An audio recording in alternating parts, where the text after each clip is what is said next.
ಧರ್ಮಸ್ಥಳದಲ್ಲಿ ನೂರಾರು ಶವಗಳನ್ನು ಹೂತಿದ್ದೇನೆ ಅಂತ ವ್ಯಕ್ತಿಯೊಬ್ಬ ನೀಡಿದಂತಹ ದೂರಿನ ಬೆನ್ನಲ್ಲೇ ಈ ಪ್ರಕರಣ ಇದೀಗ ಮತ್ತೊಂದು ಮಹತ್ವದ ತಿರುವನ್ನು ಪಡೆದುಕೊಂಡಿದೆ.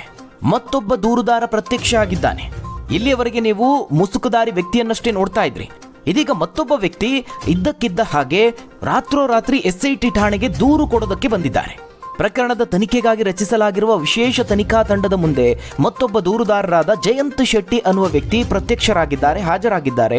ಕೆಲವು ಪ್ರಮುಖ ಸಾಕ್ಷಿಗಳನ್ನು ನೀಡಲು ಸಿದ್ಧರಾಗಿದ್ದೀನಿ ಅಂತ ಹೇಳ್ತಿದ್ದಾರೆ.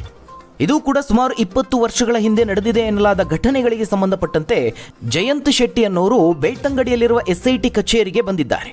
ಇದೇ ಸಂದರ್ಭದಲ್ಲಿ ಮಾಧ್ಯಮಗಳಿಗೆ ಪ್ರತಿಕ್ರಿಯಿಸಿದಂತಹ ಅವರು ಹಲವು ವರ್ಷಗಳ ಹಿಂದೆಯೇ ಧರ್ಮಸ್ಥಳದಲ್ಲಿ ಹಲವು ಕೊಲೆಗಳಾಗಿವೆ, ಅಲ್ಲದೆ ಈ ವಿಚಾರಗಳ ಬಗ್ಗೆ ಅನೇಕ ವೇದಿಕೆಗಳಲ್ಲಿ ಮಾತನಾಡಿದ್ದಾಗಿಯೂ ತಿಳಿಸಿದ್ದಾರೆ.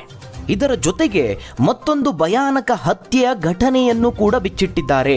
ತಾನು ಕಣ್ಣಾರೆ ಕಂಡಿದ್ದೀನಿ ಆ ಹತ್ಯೆಯನ್ನ, ಅದಕ್ಕೆ ಎಲ್ಲ ರೀತಿಯ ಸಾಕ್ಷಿಗಳನ್ನು ನಾನು ಒದಗಿಸ್ತೇನೆ ಅಂತ ಹೇಳ್ತಿದ್ದಾರೆ. ಅದರಲ್ಲೂ ಓರ್ವ ಅಪ್ರಾಪ್ತ ಬಾಲಕಿಯ ಮೃತದೇಹವನ್ನು ಹೂಳೋದನ್ನು ಕಣ್ಣಾರೆ ಕಂಡಿದ್ದೇನೆ ಅಂತ ಜಯಂತ್ ಶೆಟ್ಟಿ ಹೇಳ್ತಾ ಇರುವಂಥದ್ದು. ಈತನ ಪ್ರಕಾರವಾಗಿ ಆ ಸಂದರ್ಭದಲ್ಲಿ ಧರ್ಮಸ್ಥಳದಲ್ಲಿ ನಡೆದಿದ್ದ ಕೊಲೆಗಳ ಬಗ್ಗೆ ಸ್ಥಳೀಯರಿಗೆಲ್ಲ ತಿಳಿದಿತ್ತು, ಆದರೆ ಭಯದಿಂದ ಯಾರೂ ಬಾಯಿ ಬಿಡ್ತಾ ಇರಲಿಲ್ಲ ಅಂತ ಹೇಳಿದ್ದಾರೆ. ಈಗ ರಾಜ್ಯ ಸರ್ಕಾರ SIT ರಚಿಸಿರೋದ್ರಿಂದ ಆ ಭಯ ದೂರವಾಗಿದೆ.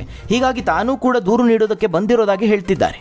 ಅಲ್ಲದೆ ತಮ್ಮ ಜೊತೆಗೆ ಇನ್ನೂ 5-6 ಜನ ಸಾಕ್ಷಿಗಳು ಮುಂದೆ ಬರೋದಾಗಿ ಹೇಳಿದ್ದಾರೆ ಅಂತ ಶೆಟ್ಟಿ ಬಹಿರಂಗಪಡಿಸಿದ್ದಾರೆ.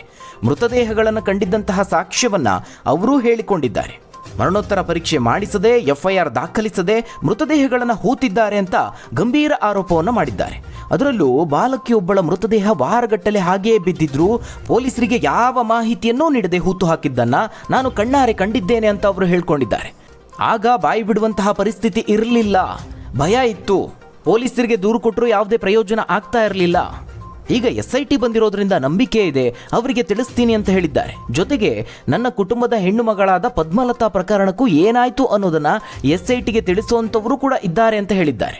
ಧರ್ಮಸ್ಥಳ ಕೇಸ್ ವಿಚಾರವಾಗಿ ತನಿಖೆಗಾಗಿ ರಾಜ್ಯ ಸರ್ಕಾರ SITಯನ್ನು ರಚಿಸಿದ್ದು ಉತ್ತಮ ಬೆಳವಣಿಗೆ ಅಂತ ಜಯಂತ್ ಶೆಟ್ಟಿ ಶ್ಲಾಘನೆ ವ್ಯಕ್ತಪಡಿಸಿದ್ದಾರೆ.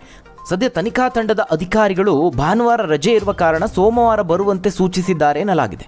ಆ ದಿನ ಎಲ್ಲ ಮಾಹಿತಿಯನ್ನು ಅವರಿಗೆ ಕೊಡ್ತೀನಿ ಅಂತ ಈ ಹೊಸ ದೂರುದಾರ ಈಗ ಹೇಳ್ತಾ ಇರುವಂಥದ್ದು.